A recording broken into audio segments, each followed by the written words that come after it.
Assalamualaikum warahmatullahi wabarakatuh.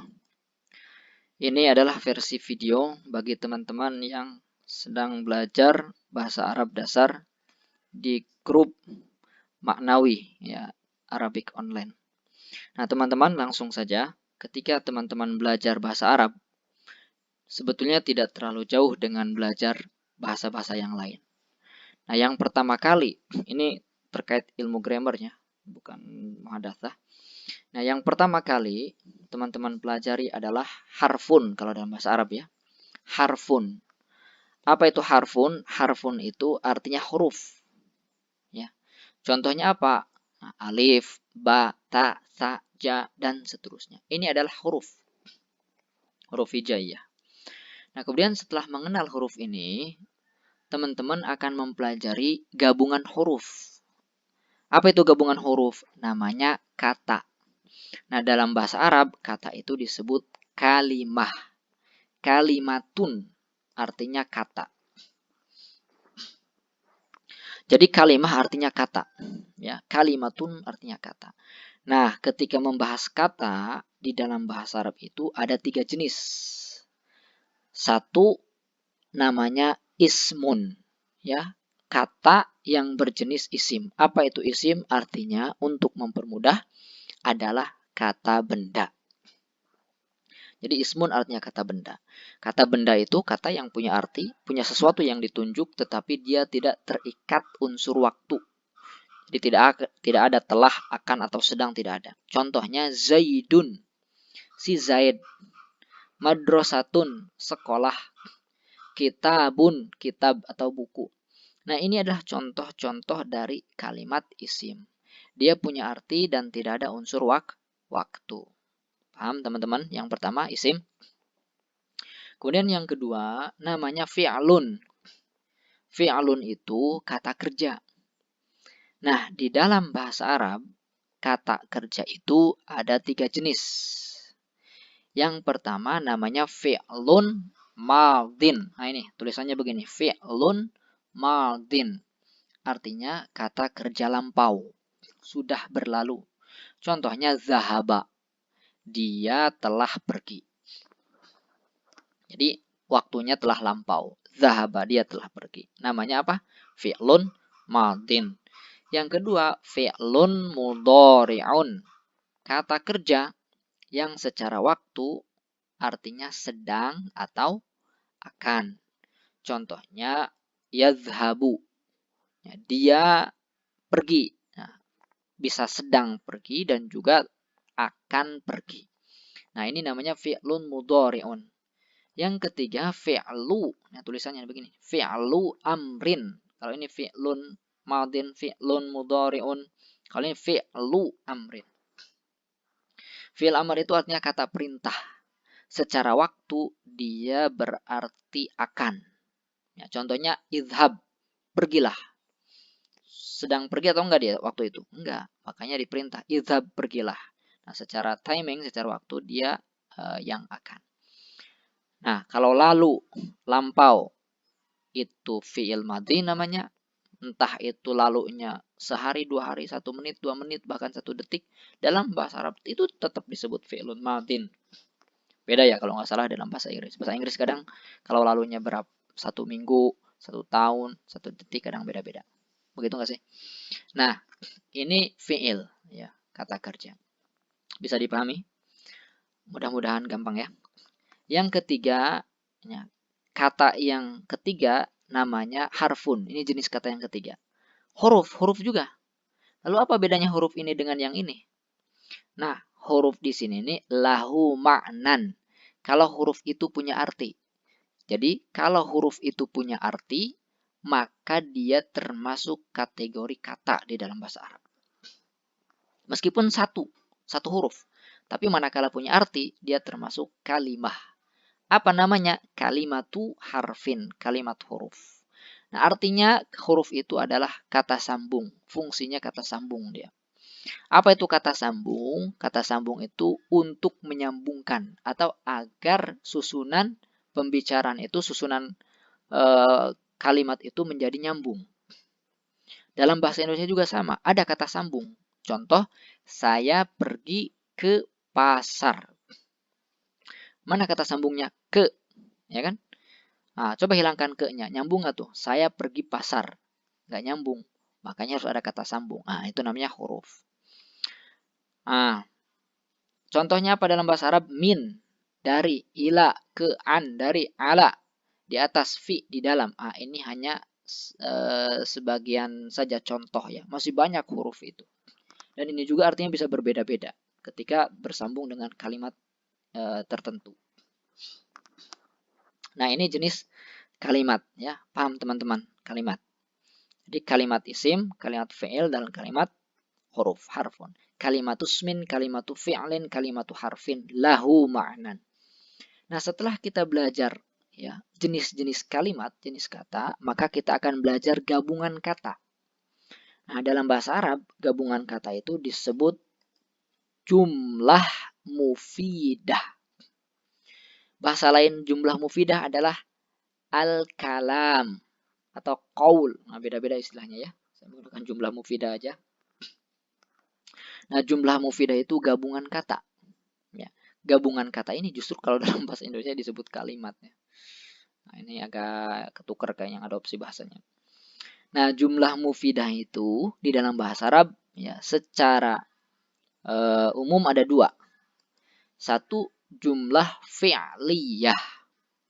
Apa itu jumlah fi'liyah? Jumlatun fi'liyatun adalah jumlah yang gampangnya diawali fi'il. Ya, jumlah yang diawali fi'il. Itu mudahnya. Ya, jumlah fi'liyah itu. Yang kedua, jumlah ismiyah.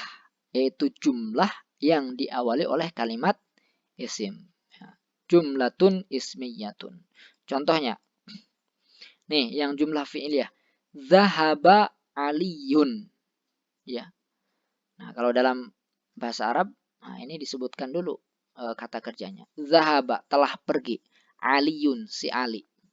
Ali pergi. Nah, ini zahaba aliyun. Ini diawali oleh fi'il. Ini kan fi'ilun madin nih. Nah, ini namanya jumlah fi'liyah. Atau yadhhabu zaidun menggunakan fi'il mudhari, sama saja jumlah fi'liyah juga. Yadhhabu zaidun. Pergi si Zaid. Nah, contoh jumlah ismiyah yaitu jumlah yang diawali isim. Aliyun zahibun. Ali pergi. Ya, Ali pergi. Ini jumlah ismiyah. Atau Zaidun zahaba. Zaid pergi. Nah, ini jumlah ismiyah. Nah, yang jelas jumlah mufidah ini dia harus dipahami atau tidak menimbulkan pertanyaan.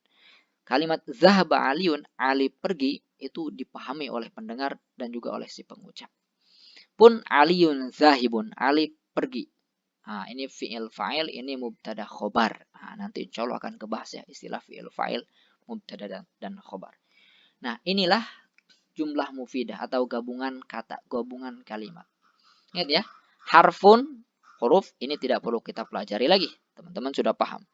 Kalimatun ada 3, ada ismun, ada fi'lun, ada harfun. Nah, ini nanti yang akan kita banyak pelajari nih. Dan yang ketiga, jumlatun mufidah. Karena itu, ya, dari ketiga ini kita akan fokus terlebih dahulu ke kalimah. Kalimah. Isim, fi'il, huruf. Isim, fi'il, huruf. Isim, fi'il, huruf. Nah, ini contoh lagi ya. Ini contoh. Contoh isim. Qalamun, pulpen. Kitabun, buku. Madrasatun, sekolah. Baitun, rumah. Hatifun, HP. Contoh fi'il. Ada 3 tadi ya. Fi'lun madin, zahaba. Fi'lun mudhari'un, yadhhabu. Fi'lu amrin, idhab. Zahaba, yadhhabu, idhab. Pergi. Kataba, menulis. Ini telah menulis. Kataba, yaktubu, uktub. Ya, kataba telah menulis, yaktubu sedang menulis, uktub tulislah. Jalasa duduk, yajlisu ijlisnya. Jalasa yajlisu ijlis, syariba, syariba itu minum, syariba yashrabu ishrab. Alima ya'lamu ilam mengetahui. Nah, adapun kata sambung ini contohnya nih. Min ila an ala fi ruba, banyak sekali ya huruf itu. Banyak sekali.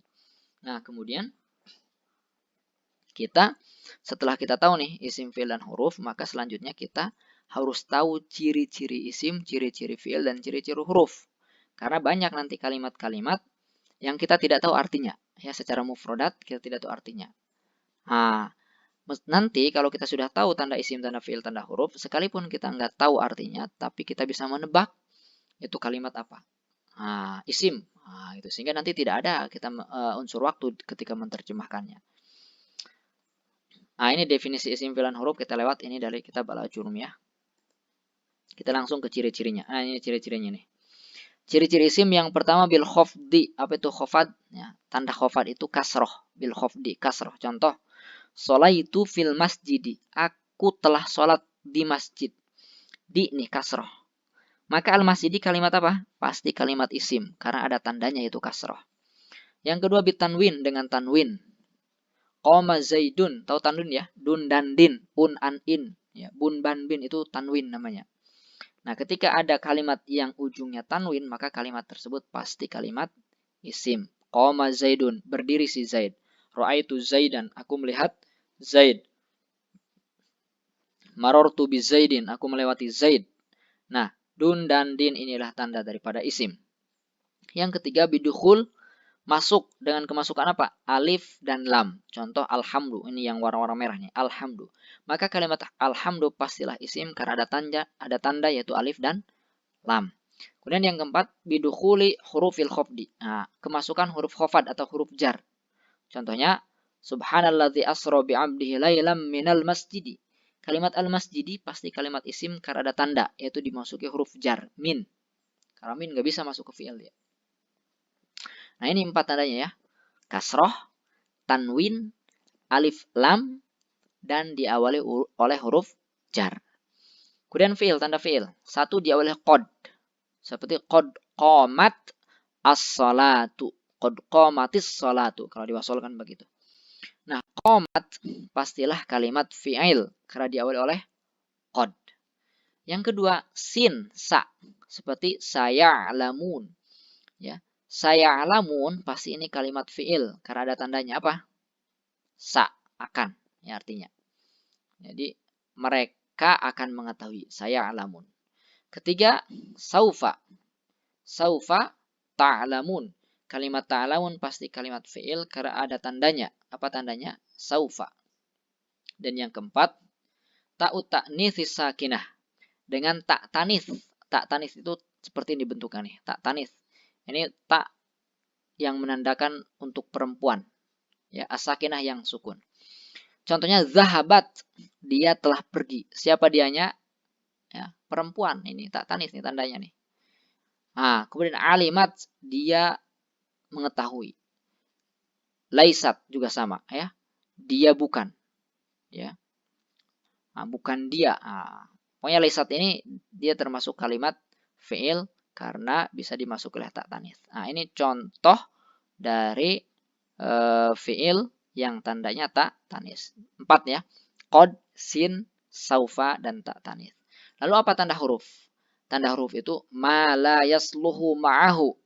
Apa saja yang tidak cocok bersama dia. Dalilul ismi, tanda isim, wala dalilul fi'li, dan juga tidak tanda fi'il.